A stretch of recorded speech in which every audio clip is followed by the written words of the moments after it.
Get ready for a roller coaster showdown. This is your ultimate speed guide to Cedar Point, ranking the top 5 fastest coasters in the park. But we're not just looking at numbers, we're breaking down how each ride feels, from intensity and airtime to drops, inversions, and overall chaos. If you're planning your ride lineup, this will help you pick the coaster that delivers the kind of thrill you're chasing. And to help you plan smarter, we'll compare front row rides on each coaster, so you'll know which ones are worth the wait and which are just as good or better from the back.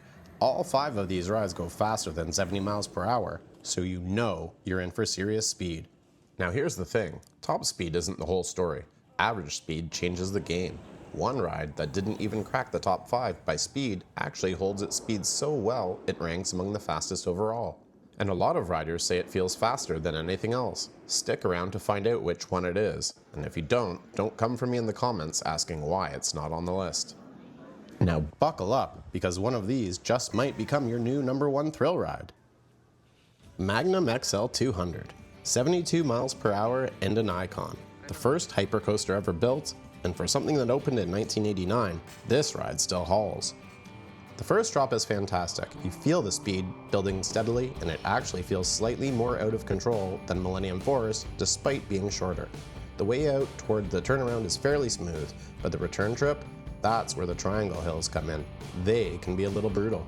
Pro tip, sit in the middle row of any car for the smoothest ride. Rows like 11 or 13 tend to be milder. But if you're chasing chaos, row 3 in the front train is where it gets wild, the magic seat. And if you're worried about slamming your legs into the lap bar, try gripping it with your palms facing up. It helps soften the impact. You really feel the speed on the initial drop, the second hill, and then you have a little bit of a trim brake for the turnaround, but coming into those triangle hills, you're really feeling the speed again. This ride is really wild, and you definitely feel the speed on it, especially, again, for its age. You also get some of the best views in the park, with the ride hugging the lake and stretching across the back of the park. It's rough, it's fast, and it's still a must ride. Number 4, Steel Vengeance, 74 miles per hour and packed with non-stop action. The first drop is wild enough, but it's that ejector airtime hill right after the overbank that catches riders off guard. It launches you. As you twist and turn through the wooden structure, you really feel the speed.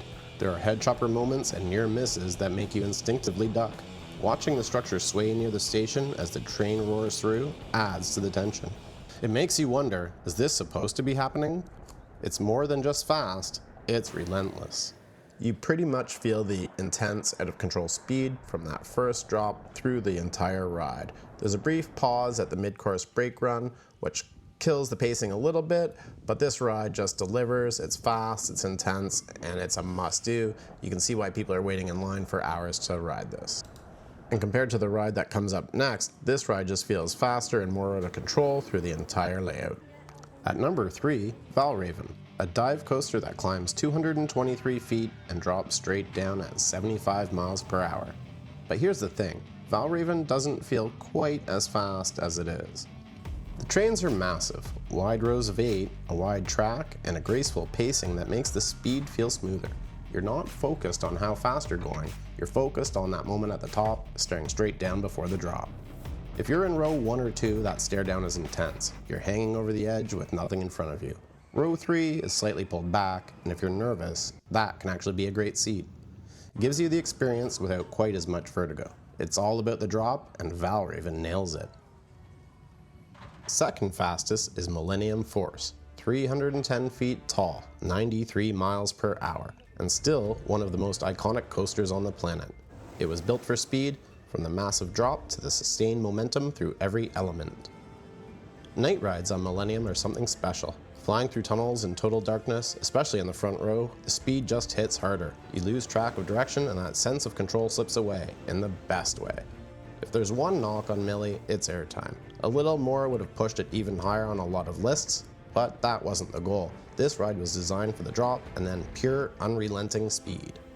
And good news, in 2025, Millennium Force received a new lift motor, replacing the slower backup it had been running on. This should restore the original lift speed and hopefully increase how many cycles it can run per day. It seemed to be faster at the top when I was there last. The speed is constant on this thing. You're flying over turns, hugging terrain, and blasting through tunnels. Still, one of the most complete coaster experiences out there and worth a ride. At number 1, Top Thrill 2, the new king, 120 mph third launch, a vertical spike, and a record-breaking presence. It's not just the fastest at Cedar Point, it's the fastest in North America, and right now, it's the tallest operating coaster in the world. If you've ridden it, you know. It all starts with the first launch, 74 mph forward. It's fun, fast, and intense, but not even the craziest part. Then you roll back and the second launch kicks in, this time in reverse at 101 mph. That's when things start to feel wild.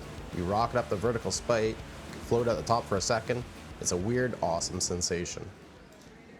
But it's the final launch that seals the deal. As you're rolling forward, already moving fast, the LSMs kick in again and push you from fast to crazy fast. You launch forward at 120 mph and shoot up the top hat.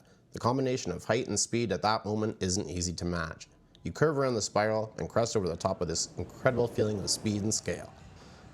It's quick, it's powerful, and it absolutely delivers on every level. Now, let's talk about the front row. It's wild. Face melter level wild. I'm talking skin flapping wind pressure. I wear glasses, and during my ride, I generally wasn't sure if they were still on. The wind hits hard. And if you're riding around dusk, midges, bugs, everywhere. I probably had like 20 stuck to my chest, some in my face, hair, on my glasses. It wasn't painful like Brain on Fury 325, which really hurts, but it felt like a bunch of tiny little stings. Let's talk about front row. If you're chasing the biggest views or the most intense experience, here's how I'd rank which coasters are worth the wait up front. Top Thrill 2 is absolutely a must. If you can handle the speed and brutal wind, just skip dust unless you enjoy swallowing bugs. Valravn is a close second. That hang over the drop is insane, and with 8 seats per row, your chances of scoring a front seat are much better. Millennium Force is still worth it, especially at night when the visuals and speed hit harder, but since Top Thrill 2 launched, it's a little less of a priority, at least for me. Steel Vengeance, it's cool up front for the speed, but I actually prefer the back for the stronger airtime and whippier transitions, but don't get me wrong, it's definitely worth a front row ride. Magnum XL-200 doesn't need to be a front row ride. Middle rows are smoother and often a better choice, but the front is usually easier to get, so it's worth a shot if the line's short. Otherwise, I might take a middle row re-ride and see if the front got any shorter.